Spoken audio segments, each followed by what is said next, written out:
Have you ever felt like you were battling with English, but never really winning? Sitting for hours in front of the screen, trying to catch complicated conversations, but only grasping a few scattered words. The vocabulary you once learned seems to escape you just when you need it. You want to say something naturally, but all you can do is smile awkwardly. Don't worry, you're not alone. I used to be like you, spending hours listening, memorizing vocabulary, trying to mimic those unfamiliar voices. But then one day I realized I was wrong. Wrong in the way I learned. Wrong in the way I understood English. Imagine if every time you speak English, you feel as confident as if you were speaking your native language. If you could understand a long conversation without having to translate every word in your head. If you could speak naturally without thinking about sentence structures or vocabulary. I discovered a way to transform English from something difficult into a natural part of life. And today, I will share with you 4 simple but incredibly effective steps to help you master English in the way native speakers truly use it. But before we begin, remember, this is not just about learning English. This is about discovering a more confident version of yourself. A you who can communicate confidently with anyone, anywhere. So, are you ready? Let's start our journey right now. Did you know that one of the reasons why English learners can never improve their listening skills is because they often listen to artificial, dry, and unnatural conversations? The dialogues are written just to teach you grammar or vocabulary. But they are completely different from what native speakers actually say in their daily lives. Let's imagine this. One day, you walk into a small cafe in the heart of New York. You approach the counter to order, and the server smiles and says, "Hey, what can I get you today?" It sounds simple, but you immediately realize that everything happens too fast. The speed of speech, the way words are blended together, the rise and fall of intonation. All of these create a sound that you're not familiar with. You feel confused. Maybe you know every single word, but when they are connected, you can't understand them. That's the key point. What you need is not just learning vocabulary or grammar. You need to get used to how native speakers really communicate. Being able to catch each sentence is good. But what's even more important is understanding the meaning, emotions, and context behind what is being said. For example, when someone says, "I'm beat," if you only learn isolated vocabulary, you might think that beat means to defeat. But in real life, "I'm beat" actually means I'm exhausted. It's a natural, short, and extremely common way of speaking. Or a simple phrase like, "Wanna grab a bite?" It might surprise you if you only learn English the traditional way. Grab means to take or catch, and bite means to bite. But in reality, this is how native speakers ask someone to go get something to eat. Phrases like these often appear in everyday conversations. When you're ordering food, chatting with friends, or even participating in a business meeting. And the key here is, you need to listen to real-life conversations. Listen repeatedly. Listen from diverse sources, not just from textbooks, but from movies, podcasts, interviews, and even everyday vlogs. There's a story that I always remember. A friend of mine, Tom, had been studying Spanish for many years. He diligently listened to every sample conversation in textbooks, practicing each sentence one by one. But when he went to Mexico, everything fell apart. The locals spoke too fast. The language Tom had learned was only accurate in theory, but when applied to real life, it was completely different. Tom only began to improve when he changed his learning approach. Instead of listening to perfect textbook dialogues, Tom started listening to natural conversations. He watched Mexican vlogs, listened to radio interviews, and enjoyed Spanish songs. At first, it was incredibly difficult, but gradually, Tom realized that he wasn't just understanding words, he was grasping the meaning behind the sentences. He understood emotions, nuances, and even how people used body language to convey their ideas. So what's the lesson here? It's this. Don't just learn English from textbooks. Learn from real-life situations. Listen to natural conversations, chats between friends, and everyday scenarios. Listen repeatedly. Listen with an open mind, ready to accept that you won't understand everything right away. But with each time you listen, you'll improve little by little. And you know what? This is the key that helped me improve my listening skills. It's not about listening slowly or clearly, word by word. It's about listening to reality, to real life. In the next part, I will show you another important secret to expanding your vocabulary naturally. And it's not about learning words rigidly, one by one. It's about learning words through context, through themes, and through emotions. Because only when you understand words within a specific context can you truly use them naturally. Are you ready to discover that? Let's continue. Do you remember the last time you tried to learn a long list of vocabulary words and couldn't retain them for long? Maybe you were holding a notebook, writing down each new word along with its meaning. You repeated them a few times, even wrote out dozens of example sentences. But then, when you walked out of the classroom or away from your notes, those words suddenly vanished. I was just like that too. There were times when I would sit for hours in front of a long list of new words. I would read them over and over, thinking that sheer effort would make me remember them all. But when I needed to use them, everything became jumbled. Some words I couldn't recall, others I used in the wrong context.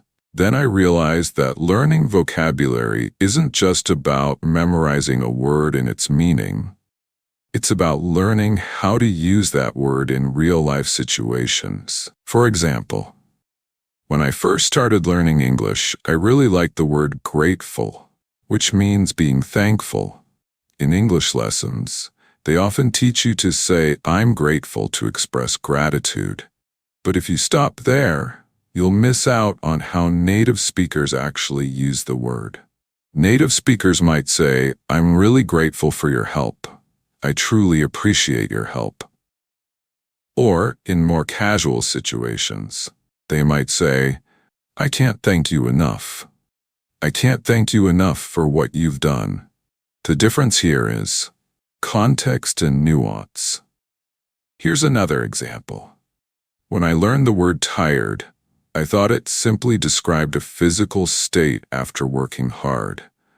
But when I listened to native speakers, I realized they have countless ways to describe this feeling, depending on the level of fatigue. I'm tired, just ordinary tiredness. I'm exhausted, completely worn out, used when you feel like you have no energy left. I'm drained, completely depleted, often implying mental as well as physical exhaustion. These words are not just different ways of expressing the same idea. They convey emotions, intensity, and specific contexts. And this is the lesson I want to share with you. Learning vocabulary is not just about learning individual words. It's about learning entire sentences, learning context, and understanding emotional nuances. I changed my learning approach by organizing vocabulary into clear themes related to real-life situations that I would use in everyday life. And when learning new words, I didn't just learn their meanings, I learned how to use them in different sentences in various contexts. For example, if the topic is work, I would learn words like apply for a job, to submit an application for employment, resume, a document summarizing your qualifications and work experience, negotiate, to discuss and reach an agreement, promotion, advancement to a higher position or rank. But instead of just learning each word, I would place them in complete sentences. For example, I applied for a marketing job yesterday. I need to update my resume before sending it to the company. She's great at negotiating deals. He finally got the promotion he deserved. You see, by placing vocabulary into real-life context, they become much easier to remember. It's not just about learning words. It's about learning how to use them in everyday life. But there's a common mistake many English learners make. They learn vocabulary but never apply it right away. If you just read a word, memorize it, and leave it there, soon enough, that word will fade away from your memory. A friend of mine, Sarah, was very dedicated to learning new words. She even had a notebook filled with English words she had been collecting for years. But when Sarah moved to the United States, she realized she couldn't actually use those words in daily life, because she had only learned them to memorize, not to use. Sarah only truly made progress when she changed her approach. She began learning words through context, through stories, and real-life conversations. And something amazing happened. The words she once found hard to remember now felt familiar and easy to use. From Sarah's story, I realized that if you want to expand your vocabulary, you need to learn words in a lively and meaningful way. Don't just learn words, learn entire sentences. Don't just memorize, use them. And the great thing is, as soon as you combine this vocabulary learning method with the real-life listening practice I've shared, you'll find yourself improving much faster. Because when you hear native speakers use words in different situations, you'll understand the nuances, meanings, and ways those words are applied. And eventually, you won't just understand English, you'll be able to think and respond naturally in English. But vocabulary is only part of the story. Listening is understandable, but can you respond quickly and accurately when someone asks you a question? This is where English reflex skills need to be developed. In the next part, I will show you how to practice responding naturally and fluently in English. Not by memorizing sample answers, but by understanding how native speakers think and respond. Are you ready? Let's move on to the next part. Have you ever felt that even though you listen a lot and study diligently, when someone asks you a direct question, you freeze and don't know how to respond?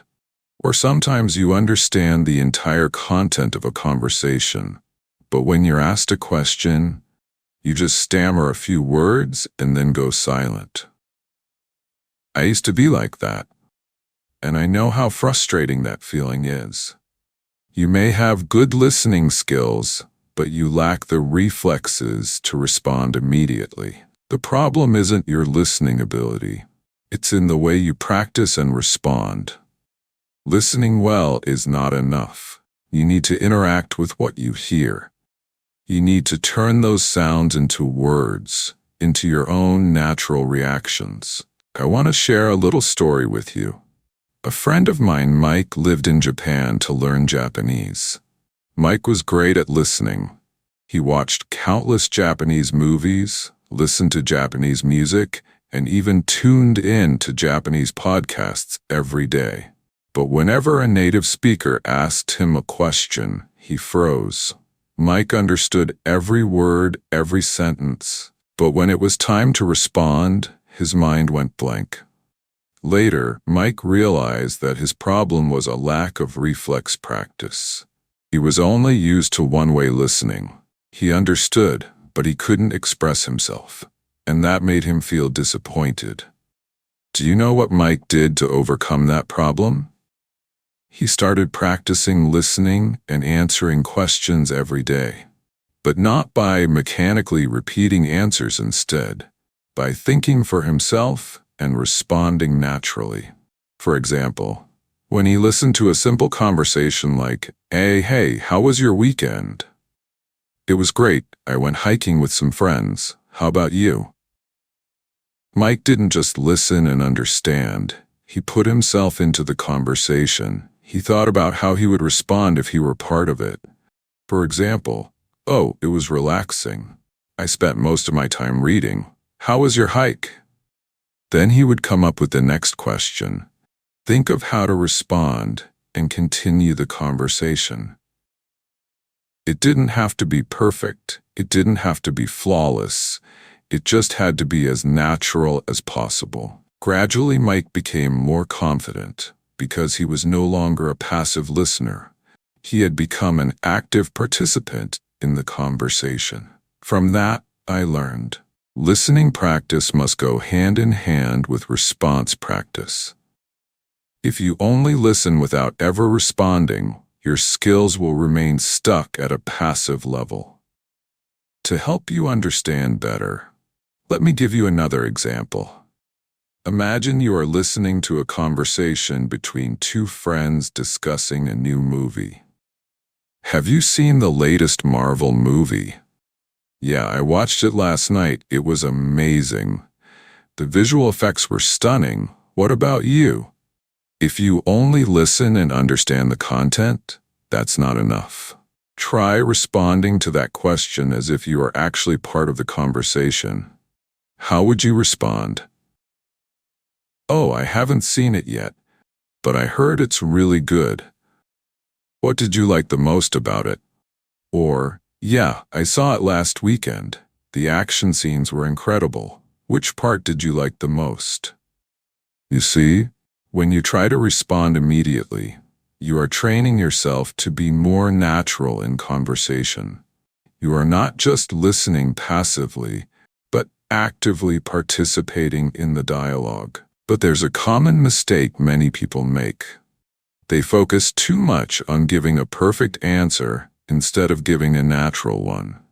They worry about grammar, vocabulary, or pronunciation. They fear making mistakes. But remember, no one speaks perfectly from the beginning. The important thing is that you dare to respond, dare to make mistakes, and dare to learn from those mistakes. I want you to try something simple.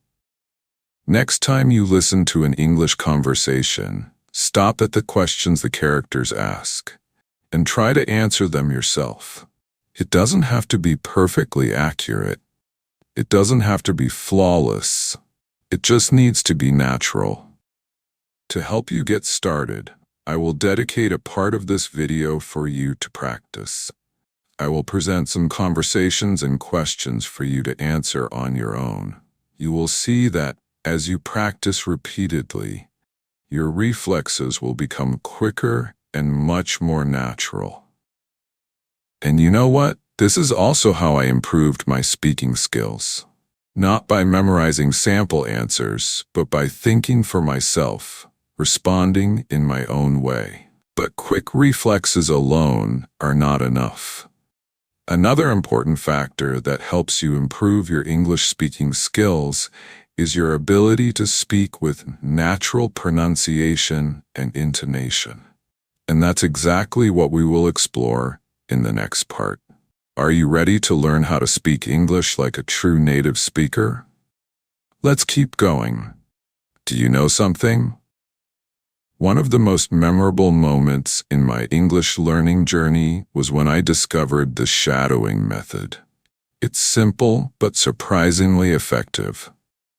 And the amazing thing is, it helped me improve my pronunciation, intonation, and confidence in a very short time. I remember very clearly that was the time when I felt the most stuck. I had been practicing listening a lot, learning tons of vocabulary, and trying to respond quickly. But even though I understood everything when listening or reading, I still struggled when it came to speaking. My sentences were clumsy, My pronunciation lacked natural flow. It felt like I was speaking English in my own way, not in the way native speakers actually communicate. Then one day I happened to watch an interview with a famous American actress. The way she spoke was so natural and captivating. Her voice rose and fell smoothly, her intonation changed flexibly. I thought to myself, I want to speak like that. But how? I decided to try something simple, imitating every sentence, every word she said. At first, I mimicked her voice slowly, trying to pronounce every word correctly. But then I realized perfect pronunciation wasn't everything. What mattered more was the rhythm, the intonation, and the emotion in each sentence. Have you ever noticed that native speakers don't pronounce each word separately? They connect words, swallow sounds, and use intonation to convey emotions. For example, when they say, "What are you doing?" it actually sounds more like "what you doing." Or the sentence, "Did you eat yet?" it often sounds like "jeet yet." These things are never taught in textbooks. They are the result of natural conversation, the way native speakers communicate every day. And to learn that, you need to practice shadowing, a method that I truly believe will help you speak English more naturally than ever. The shadowing method is actually very simple. You just need to listen to a sentence spoken by a native speaker and immediately repeat it. But the key point is, you must mimic not only the words but also the intonation, rhythm, and sound connections. For example, when you hear someone say, "I can't believe it," that's amazing. You shouldn't just say, "I can't believe it, that's amazing," in a stiff and mechanical way.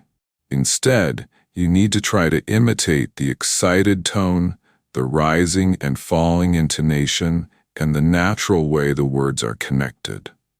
To help you understand better, let me give you a practical example. Try practicing with this sentence. "It's a beautiful day, isn't it?" If you say it mechanically, each word will be disconnected. "It's a beautiful day, isn't it?"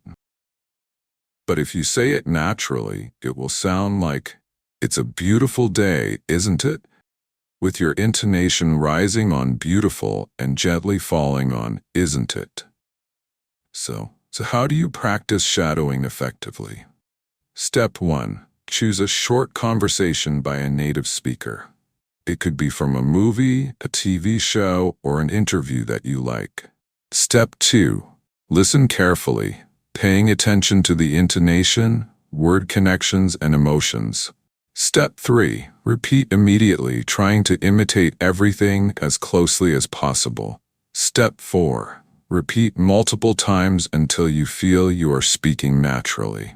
I remember when I started practicing shadowing, I chose dialogues from movies I loved every day. I spent 15 minutes just mimicking each line, each word spoken by the characters. And after just a few weeks, I noticed a clear difference. I no longer spoke each word mechanically.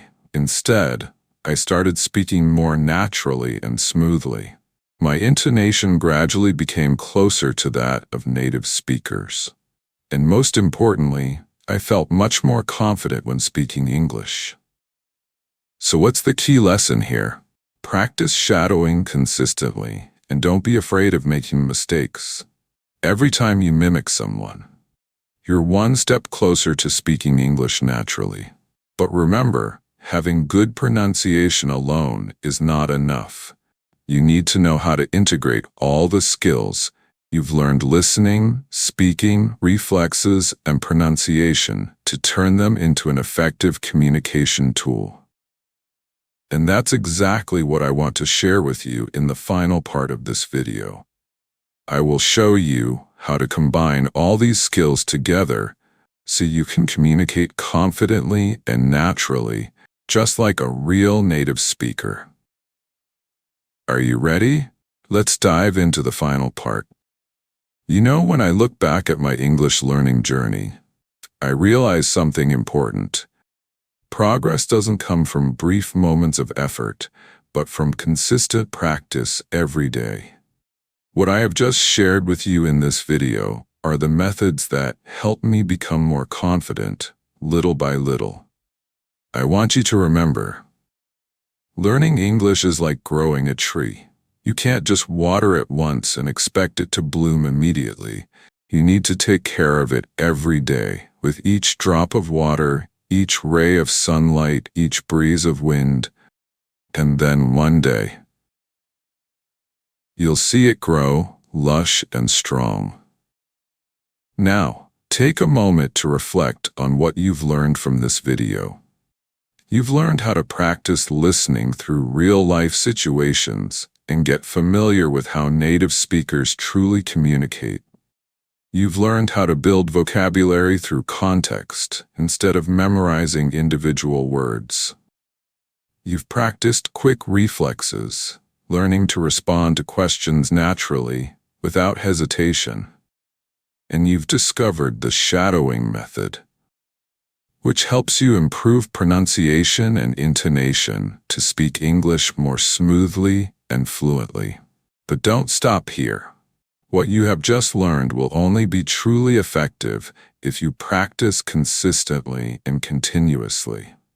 Remember, even if you spend just 15 minutes a day practicing, that's still an important step forward.